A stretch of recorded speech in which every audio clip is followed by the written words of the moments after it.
God, guys, it's so hot. This, not gonna work. Oh yeah, way better.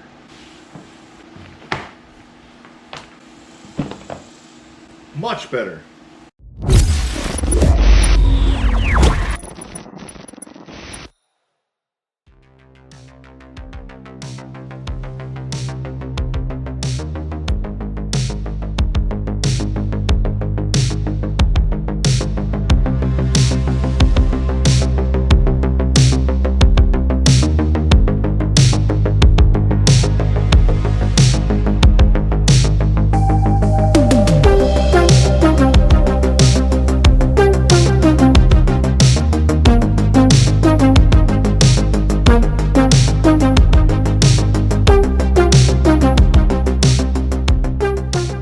What is up, guys? My name is Mark Santamaria. Welcome back to the channel. Welcome back to the RC vlog. Guys, I am back.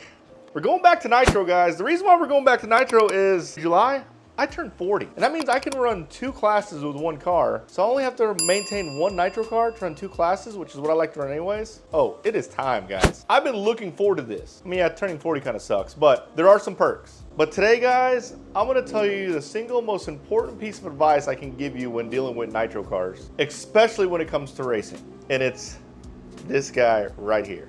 So I'm rebuilding, or not rebuilding, but cleaning off and repairing anything that was broken on. This is Evan's Nitro buggy, the one that he used to run. This is the newest, latest, and greatest Tekno NB48 2.1. However, look at this.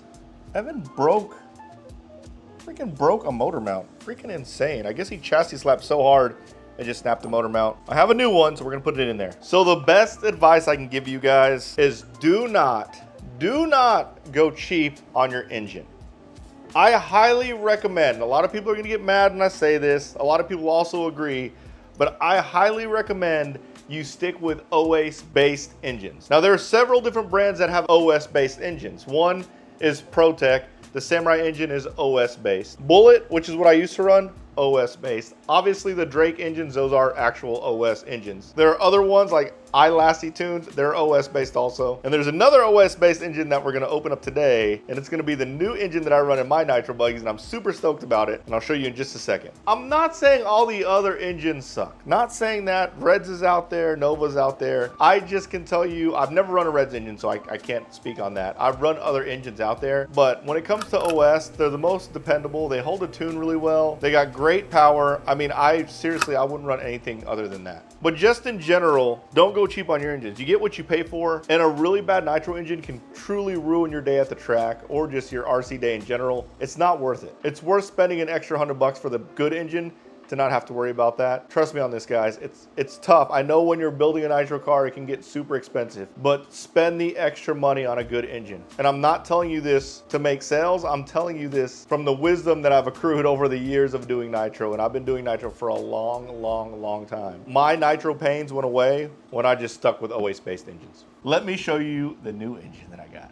All right, so here is my new engine, guys. The ultimate racing engine. This engine is OS based and it's been kicking butt. Dakota Fenn runs ultimate. Seth Van Dillen runs ultimate. A lot of guys run ultimate racing engines. I had my eye on this engine for such a long time. I am so stoked. We're gonna open this thing up together. I'll show you a couple of features that I saw on this engine that made me really want this one. Ooh, golly, so clean. Oh man. Wow. What a freaking beast. Okay, so you can tell, like, let me show you, like, see this case? So again, this is an older Bullet engine. The cases look very similar. Again, this is an OS-based engine. This is the newest one, the MXR with ceramic bearings. So what really attracted me to this engine is look at this carb. This carb is beefy. Look, even the high-speed needle has this big old brass kind of collet that goes around the needle. You can see on the older OS-based engine, it's like that, but I think they're the only ones that have this big old brass piece. Look at this big collet here. I mean, there's just all different types of things that make this engine a beast. Also, the Ultimate engine comes with this awesome backplate. Like, that's like an upgraded backplate. Most backplates are pretty simple, kind of like that one. This one is like CNC'd. It's laser etched. It looks really freaking good. Going back to this carb, They claim that the way this high-speed needle is designed, it's actually better for fuel cooling. It makes your engine idle better. We'll find out for sure. OS engines don't really have a problem idling anyways, but it's these little details that really attracted me to this engine, along with the fact that it comes out of the box with ceramic bearings, and the fact that it's really cheaper than other OS-based engines. Oh, there it is right there. Oh, let's say OS or QS. I mean, it makes it a no-brainer to pick one of these up if you're gonna be racing. The pipe I'm gonna run in it is the pipe that they recommend. This is the 2141 off-road pipe. Super strong pipe set is what they call it. We'll put this on there. We're breaking it in today. I'm super stoked. So fuel is another thing not to take lightly when running nitro. I highly recommend you go with a fuel that is not only available in your area, but is a dependable brand.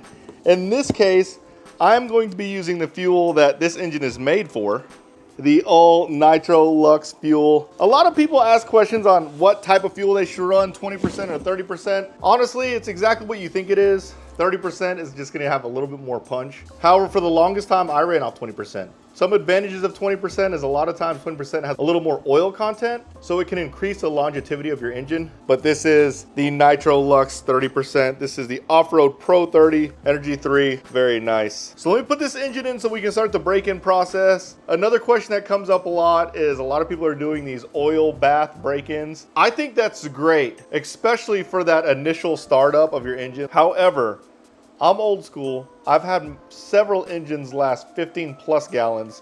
The last Bullet engine I had lasted 15 plus gallons. This one is well overdue, and this thing is still running like a tank. I don't want to break what works, so I'm gonna break in my engines the old school way, which is I'm gonna idle a few tanks, probably 2 or 3 tanks, and then I'm gonna do about 4 heat cycles, and then I'll start putting a tune on it.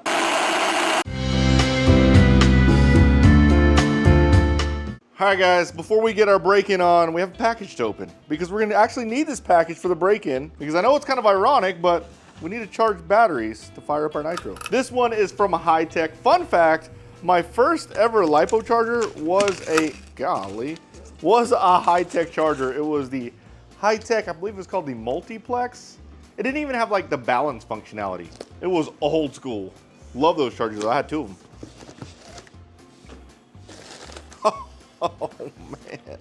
So first thing we have up is the RDX2 800. Now I saw this charger out at the RC Super Show and I was super impressed at the size and power of this charger. With a DC input, it will do 400 watts per side. With AC, it will do 200 watts max. Now, I don't know if that's 200 watts together or 200 watts per side, but nonetheless, that's still a lot of power and it has such a small footprint. I'm super stoked about this one. I'm all about compact chargers, especially when you travel a lot. You don't want to carry a whole bunch of stuff. Some of the key features: 35 amp parallel charging, dual port output Bluetooth, charging protection, DC power supply, smart fan control, intuitive interface, universal voltage input, light and compact, and multi-language support. Very, very cool. Now it says compatible with the AD350 analyzer and discharger, which I do have that. This thing will discharge at 40 amps. Now, I don't typically use dischargers, but the guys at Hitec were like, hey, we'll send you one, try it out. Tell us what you think. You can play with it. I was like, okay, so we might try some stuff with the discharger. I do get in some situations where I fully charge a battery. I end up not using it, and I don't want it to sit fully charged overnight. So that will be where this helps. However, I think the discharger is mainly for people who want to cycle batteries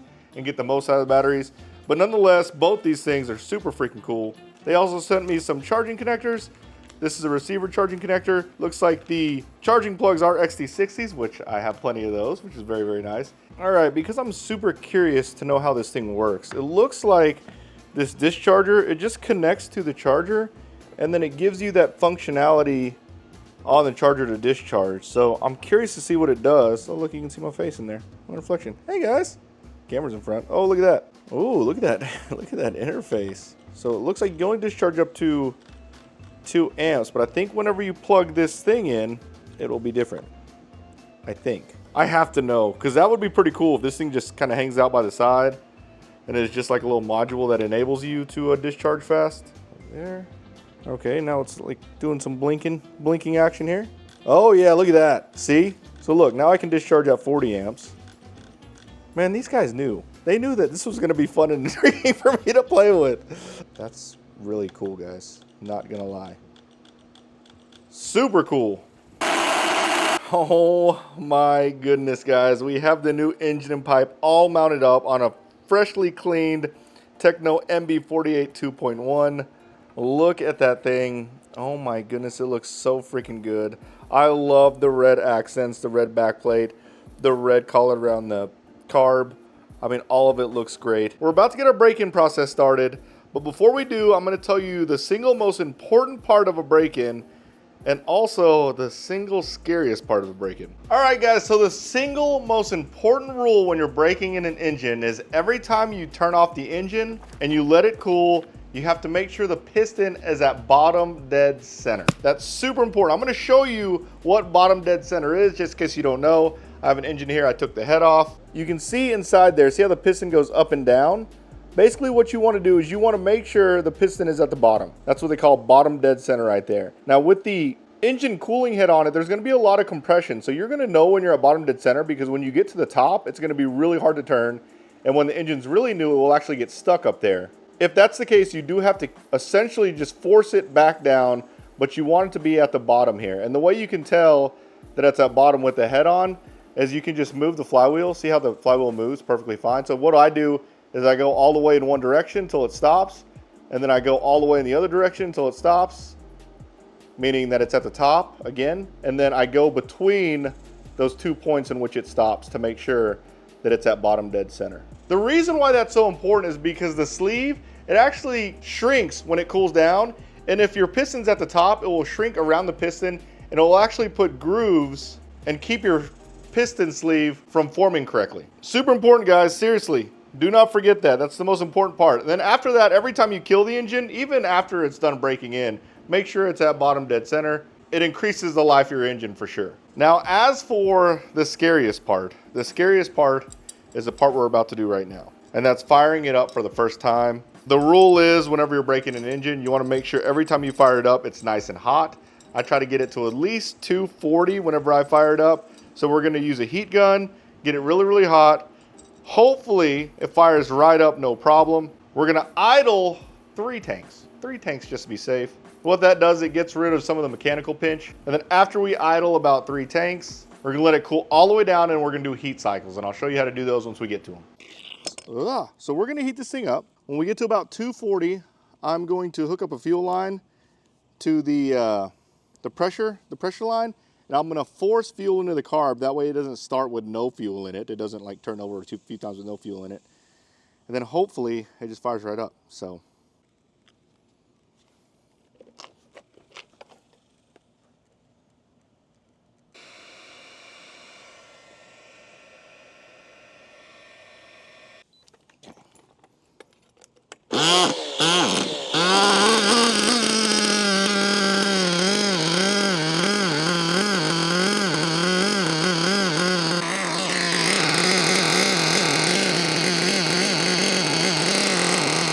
All right, so I played with the needles a little bit. I wanted to idle a little bit lower. I really had to have the car pretty open to get it to idle the first couple tanks.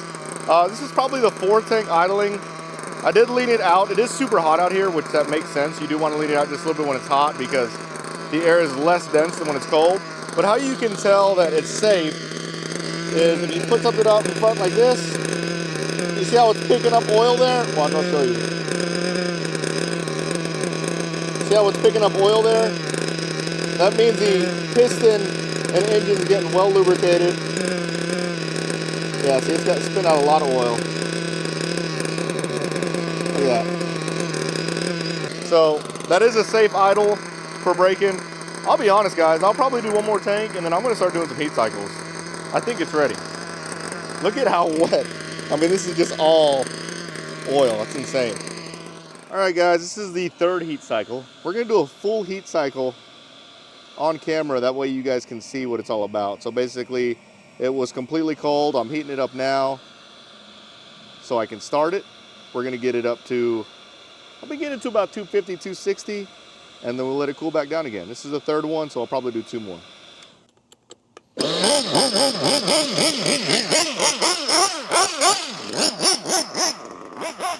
So I'm breaking it in way down there because I want to get in the sun, because I want a lot of heat in this thing.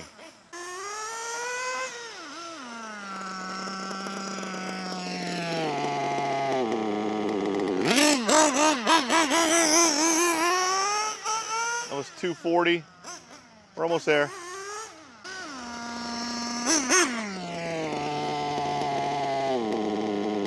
Perfect.